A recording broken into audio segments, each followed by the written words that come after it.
Hello साथियों, नमस्कार। Welcome to दृष्टि। सभी भावी शिक्षक गणों का स्वागत है आपके अपने ही प्लेटफॉर्म दृष्टि पर।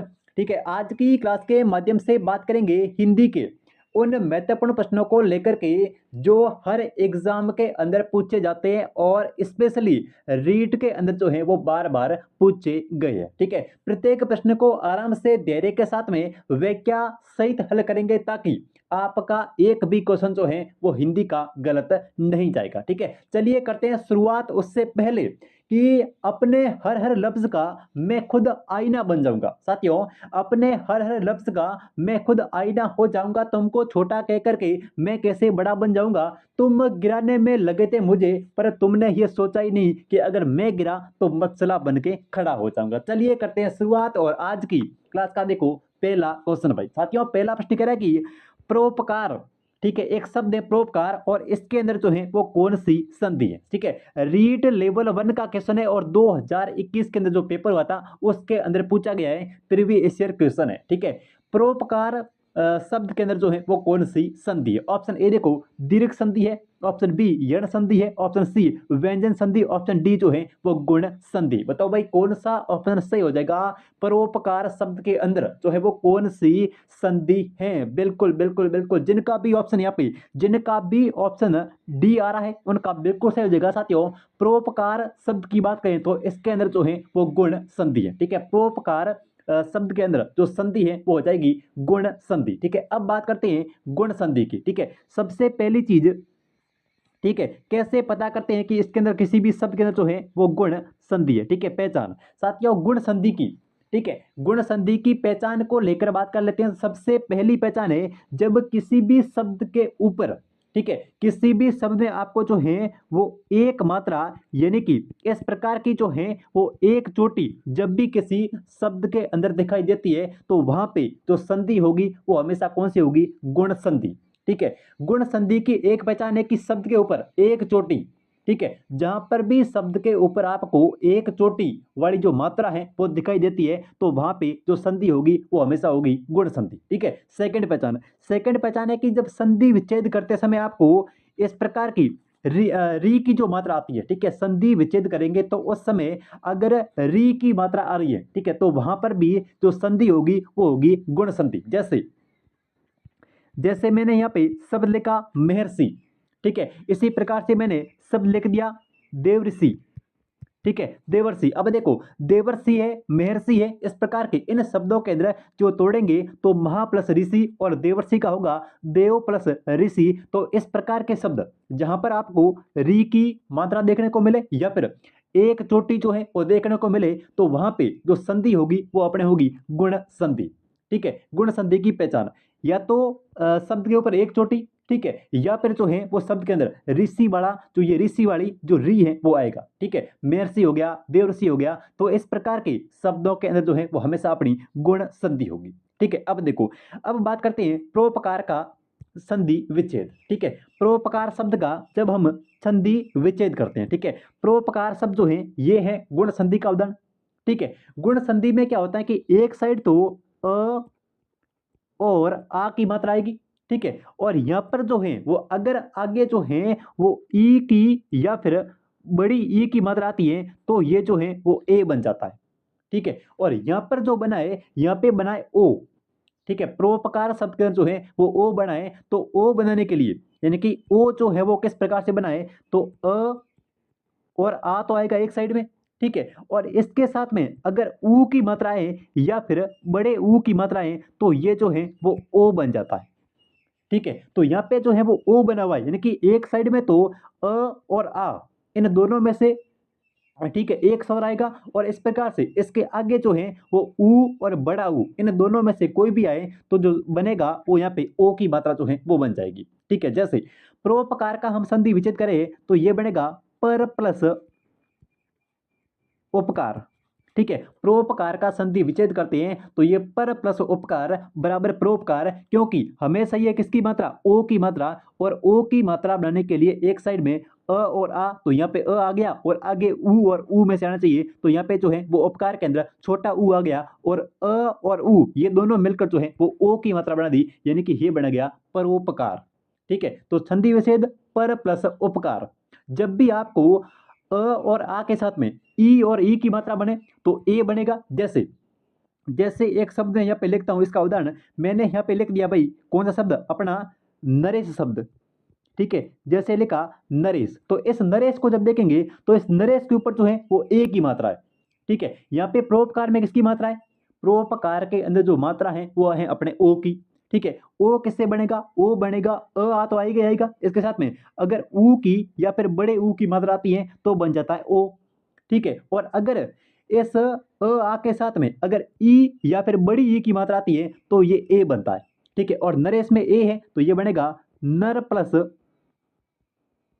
ईस, ठीक है। इस प्रकार के तो चोटी तो परोपकार में भी एक है और नरेश में भी एक है, तो जो संधि होगी वो होगी हमेशा गुण संधि, और अगर संधि विच्छेद करेंगे तो वो बन जाएगा पर प्लस उपकार, ठीक है। बड़े आगे देखो, यहाँ पे जो और उदाहरण दिए गए उनकी बात कर लेते हैं। यण संधि, ठीक है। सबसे पहला अपने है दीर्घ संधि, सॉरी ए ऑप्शन है दीर्घ संधि। तो दीर्घ संधि की क्या पहचान है, सुनो ध्यान से। अगर हमें दीर्घ संधि की पहचान करनी है तो सिंपल सी पहचान है, शब्द के बीच में आ आएगा या फिर शब्द के बीच में बड़ी ई आएगी या फिर शब्द के अंदर जो है वो बड़ा ऊ आएगा बीच में, तो वहां पे जो संधि होगी वो संधि होगी अपनी दीर्घ स्वर संधि, ठीक है। शब्द के बीच में जब भी आ की ध्वनि, ठीक है, बड़ी ई की ध्वनि या फिर बड़े ऊ की ध्वनि आती है तो वहां पे जो संधि होगी वो हमेशा होगी अपनी दीर्घ स्वर संधि, ठीक है। जैसे विद्यालय, देवालय, ठीक है, सिंदूरमी, इस प्रकार के जो भी शब्द हैं, ठीक है, उनके अंदर जैसे गिरीश हो गया तो वहां पे जो संधि है वो हमेशा होगी अपनी दीर्घ संधि, ठीक है। उसके बाद में यहाँ पे बात कर लेते हैं यण संधि की, ठीक है। यण संधि की पहचान की बात करें तो जब भी य और व से पहले, ठीक है, य और व से पहले कोई भी जब आधा वर्ण आता है, ठीक है, य और व से पहले जब कोई भी आधा वर्ण आता है तो वहां पे जो संधि होती है वो होती है अपनी यण संधि, ठीक है। य और व से पहले, य और व से पहले जब भी कोई आधा वर्ण जो है वो दिखाई देता है तो वहां पे जो संधि होगी वो अपनी होगी यण संधि, ठीक है। कैसे, जैसे एक शब्द है यहाँ पे, जैसे एक शब्द में लिखता हूं यहाँ पे, यानी कि हो जाएगा अव्यगत, सब लिख दिया अव्यगत। अब देखो ब से पहले जो है वो य से पहले आधा ब है, तो मैंने कहा था कि जब भी य और व से पहले कोई आधा वर्ण आएगा तो वहां पे संधि होगी अपनी कौन सी, यण संधि, ठीक है। व्यंजन संधि, व्यंजन संधि की क्या पहचान है साथियों, व्यंजन संधि की बात करें तो जब भी दो व्यंजन इस प्रकार के, जैसे शब्द लिखा मैंने यहाँ पे उल्लास शब्द, ठीक है, तो उल्लास शब्द को देखेंगे तो यहाँ पर दोनों ल जो है, यानी कि एक ल आधा है, ठीक है, और दूसरा जो ल है वो पूरा है। तो व्यंजन संधि के अंदर जब भी दो व्यंजन जो है वो आधे आते हैं तो वहां पे जो अपनी संधि होगी वो होगी व्यंजन संधि, ठीक है। व्यंजन संधि में दोनों व्यंजन जो है वो आधे आएंगे, ठीक है। यण संधि में य और व से पहले कोई आधा वर्ण आएगा। दीर्घ संधि में आ ई की और ऊ की मात्रा आएगी बीच में, ठीक है। और इस प्रकार से गुण संधि की पहचान होगी कि भाई एक चोटी आएगी, ठीक है। तो अपना जो परोपकार शब्द है इसका संधि विच्छेद हो जाएगा पर प्लस उपकार, ठीक है। और संधि की बात करें तो हो जाएगी कौन सी, गुण संधि, ठीक है। जिनका भी ऑप्शन यहाँ पे डी आ रहा है, ठीक है, उनका बिल्कुल सही हो जाएगा गुण संधि, ठीक है। अगला क्वेश्चन देखो, अगला प्रश्न की बात कर लेते हैं, और ये प्रश्न जो है वो रीट लेवल 2 का है और 2021 के अंदर पूछा गया क्वेश्चन है, ठीक है। प्रश्न कह रहा है कि ग्रीस शब्द के अंदर जो है वो कौन सी संधि है, ठीक है। एक शब्द है ग्रीस और इसके अंदर जो है वो कौन सी संधि है। ऑप्शन ए कह रहा है कि गुण संधि है, ऑप्शन बी कह रहा है कि दीर्घ संधि है, ऑप्शन सी कह रहा है कि वृद्धि संधि है, ऑप्शन डी कह रहा है कि यण संधि। साथियों देखो गिरीश शब्द को, ठीक है, गिरीश शब्द को देखेंगे तो सीधा सा पता चल रहा है कि कौन सी संधि है, अपने संधि जो है वो है दीर्घ संधि, ठीक है। क्योंकि जब भी किसी शब्द के बीच में बड़ा आ आएगा, ठीक है, बड़ी ई की मात्रा आती है या फिर बड़े ऊ की मात्रा आती है तो वहां पे हमेशा जो संधि होगी वो होगी दीर्घ संधि, ठीक है। जब भी किसी भी शब्द के अंदर बड़ी आ की मात्रा आए, ठीक है, बड़ी ई आए या फिर बड़ा ऊ जो आए तो वहां पे जो संधि होगी वो हमेशा होगी दीर्घ स्वर संधि। और यहाँ पर अगर ग्रीस को बीच में से देखेंगे तो री के अंदर जो है वो बड़ी ई की मात्रा है, ठीक है। री के अंदर जो मात्रा है वो है बड़ी ई की, ठीक है। तो आ ई या फिर बड़ा ऊ ये शब्द के बीच में आते हैं, ठीक है, शब्द के बीच में इस प्रकार के आते हैं तो वहां पे जो संधि होगी वो हमेशा होगी दीर्घ स्वर संधि, ठीक है। अब देखो ई, बड़ा ई किससे बना है, ई और ई या फिर छोटा ई एक साइड में और एक साइड बड़ा ई, तो बनेगा क्या, बड़ा ई, ठीक है। इस प्रकार से जैसे मैं गिरीश शब्द का संधि विच्छेद करूंगा तो ये बन जाएगा गिरी प्लस ईस बन जाएगा। ठीक है, गिरी प्लस ईस यानी कि गिरीश। इस प्रकार से जैसे गिरी शब्द है, यहाँ पर जो है वो बड़े ई की मात्रा है और यहाँ पर भी बड़ी ई है और दोनों मिलाकर के जो है वो बड़ी ई बन जाएगी, तो ये बन जाएगा गिरी प्लस ईस यानी कि गिरीश। ठीक है, संधि हो गई अपनी दीर्घ संधि। ठीक है, जिनका भी ऑप्शन यहाँ पे बी आ रहा है, ठीक है, उनका बिल्कुल सही जगह गिरीश शब्द के अंदर जो है वो कौन सी संधि है, दीर्घ संधि है। ठीक है, अब देखो यहाँ पे जैसे मैंने यहाँ पे शब्द लिखा विद्यालय शब्द। ठीक है, अब जैसे विद्यालय शब्द के अंदर हम बात करें तो यहाँ पे बीच के अंदर जो है वो बड़े आ की मात्रा है।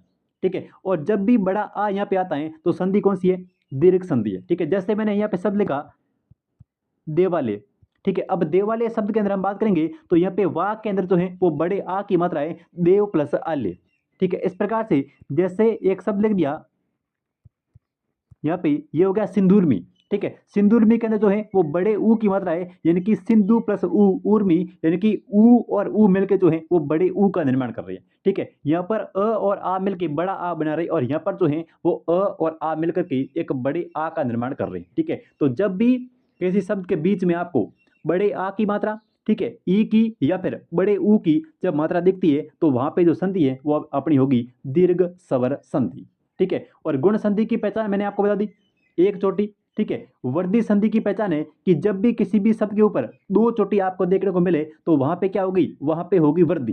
ठीक है भाई, गुण में एक चोटी थी, ठीक है, और वर्दी में जाएंगे तो वहां पे जो है वो दो चोटी हो जाएगी। ठीक है, वर्दी में जाते ही दो चोटी हो जाएगी। जैसे मैं एक यहाँ पे शब्द लिखता हूं सदैव।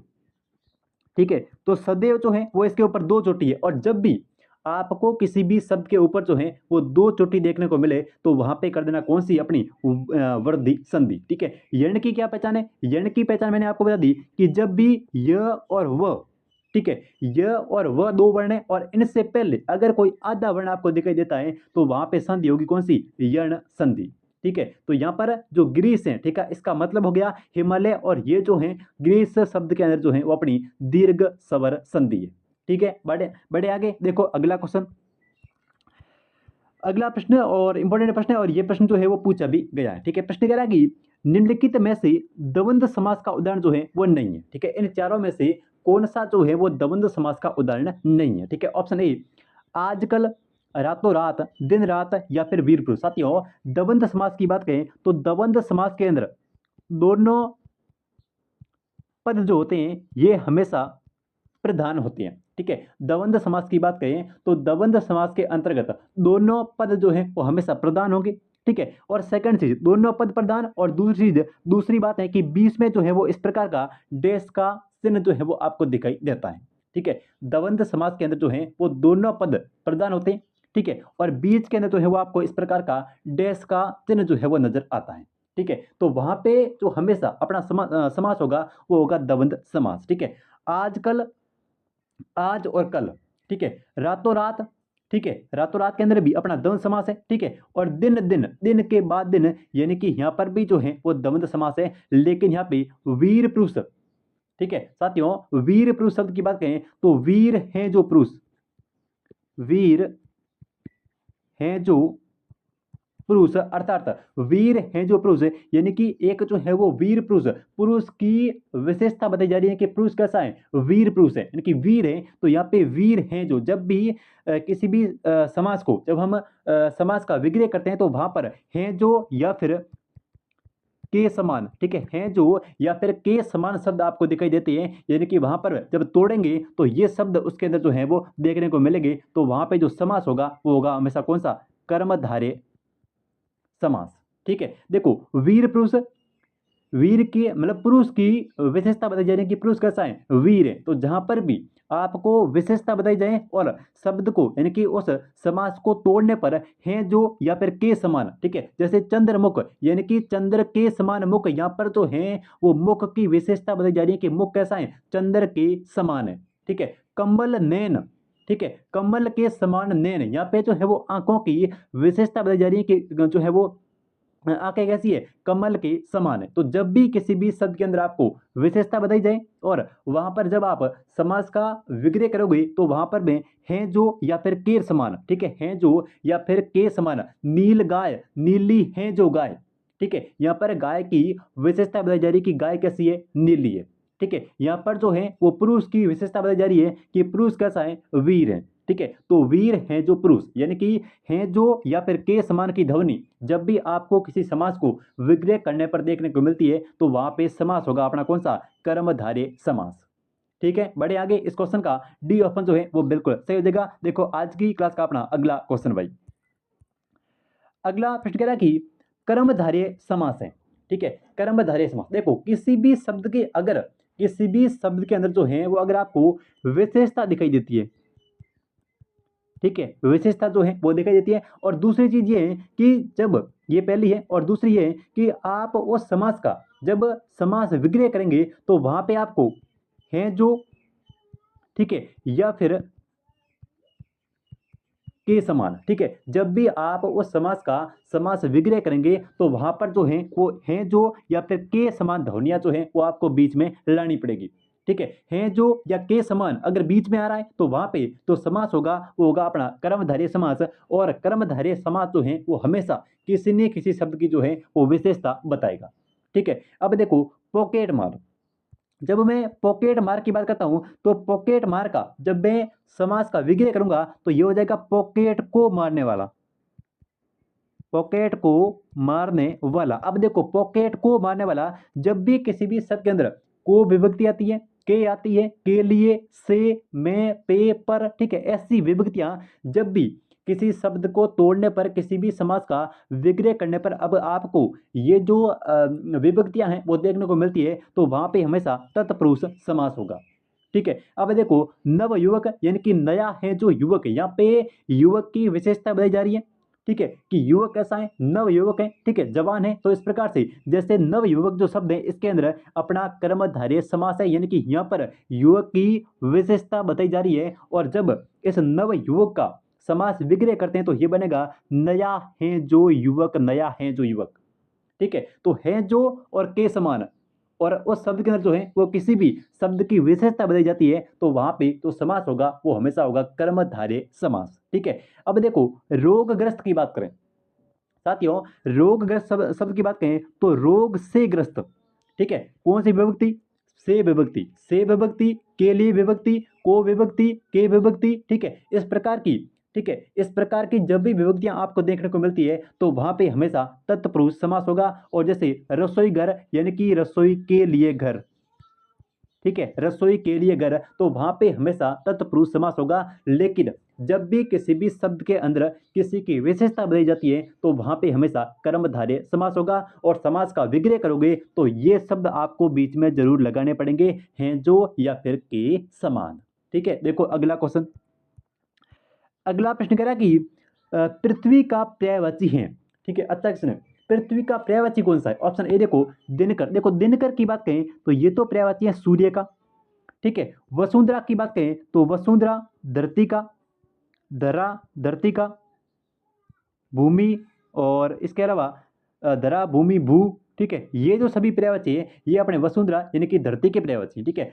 आत्मजा साथियों, आत्मजा शब्द की बात करें तो ये जो पर्यायवाची है ये है पुत्री का। और अगर आत्मा आत्मजा की जगह अगर आत्मज लिखा है ना, आत्मज, तो ये जो शब्द है ये अपने पुत्र का पर्यायवाची है, ठीक है। आत्मजा पुत्री का है। जब भी किसी भी शब्द के जैसे ऐसे शब्द हैं पुत्री के शब्द जो पुत्री शब्द हैं उसके जो भी पर्यायवाची हैं उसके पीछे आपको आ की मात्रा जो है वो नजर आएगी, ठीक है। आत्मजा, ठीक है, आ की मात्रा है तो पुत्री का है। अगर इसके अंदर जो है वो लास्ट में अ की मात्रा आती है तो वो जो है वो पुत्र का पर्यायवाची है, जैसे आत्मज हो गया, ठीक है। जैसे यहाँ पे लिखा सुता, ठीक है, लास्ट में मात्रा किसकी है, आ की है। लेकिन अगर इसी को मैं लिख दूं सुत तो ये किसका है, ये पुत्र का पर्यायवाची है। पुत्री के पर्यायवाची में हमेशा पीछे जो है वो आ की मात्रा आएगी, ठीक है। और पुत्र के जो पर्यायवाची हैं उसके अंदर हमेशा पीछे जो है वो अ की मात्रा आएगी, ठीक है। जैसे जैसे एक शब्द लिखा तनुजा,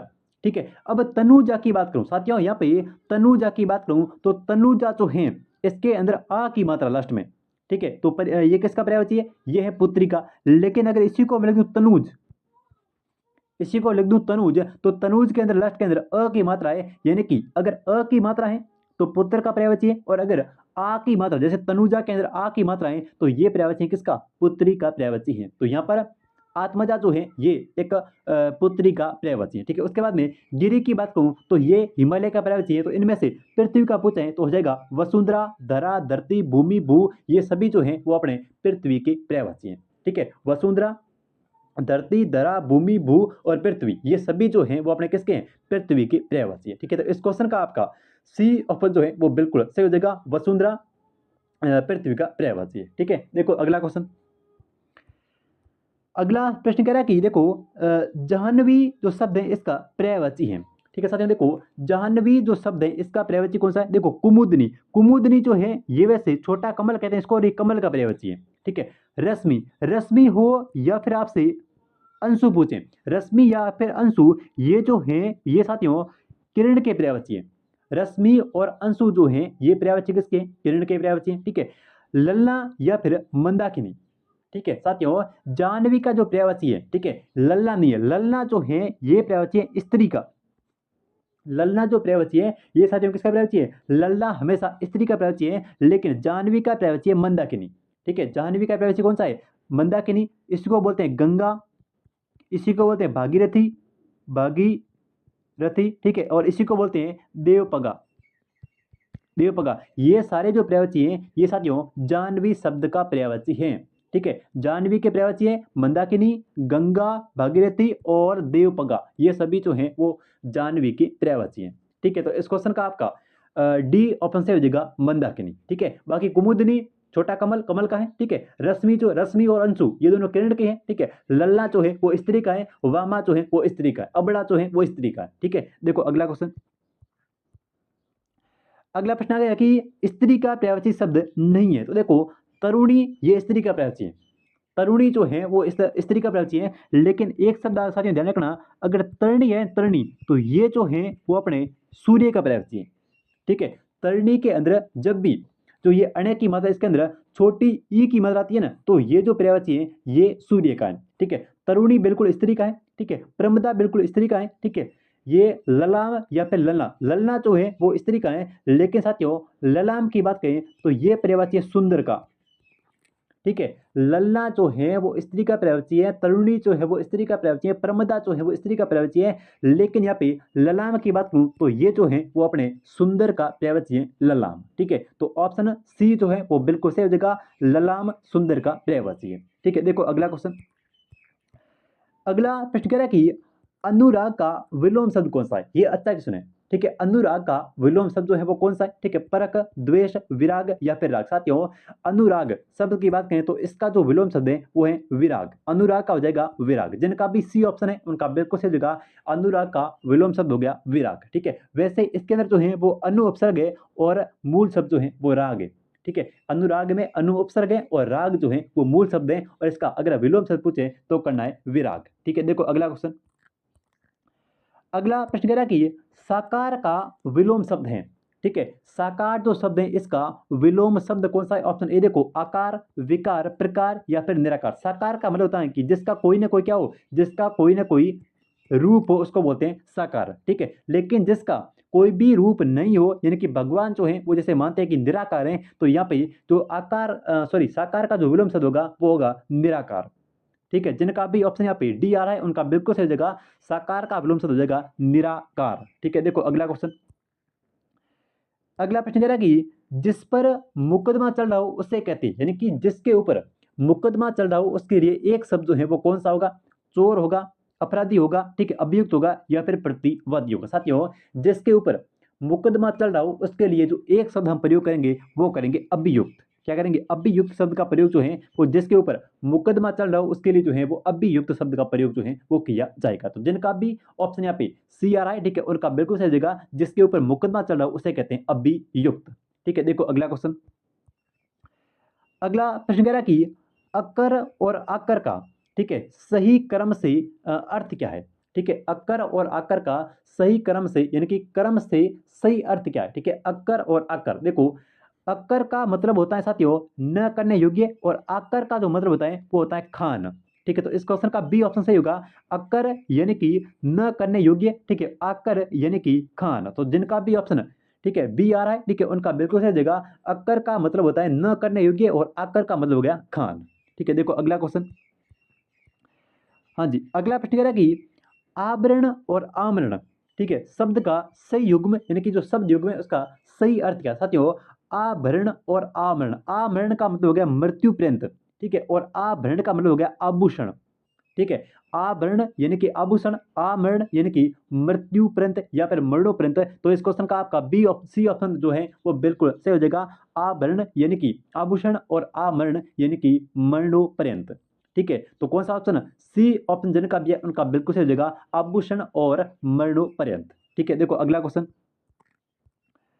अगला प्रश्न कह रहा है कि किस क्रमांक में अवलंब और अविलंब, अविलंब का मतलब था कि देर नहीं करना, अविलंब यानी कि यहाँ पे देर नहीं करना, ठीक है, देर नहीं करना यानी कि अविलंब, अविलंब का मतलब का देर नहीं करना यानी कि किसी भी काम को क्या करना, शीघ्र करना, तो उसको बोलते हैं अविलंब।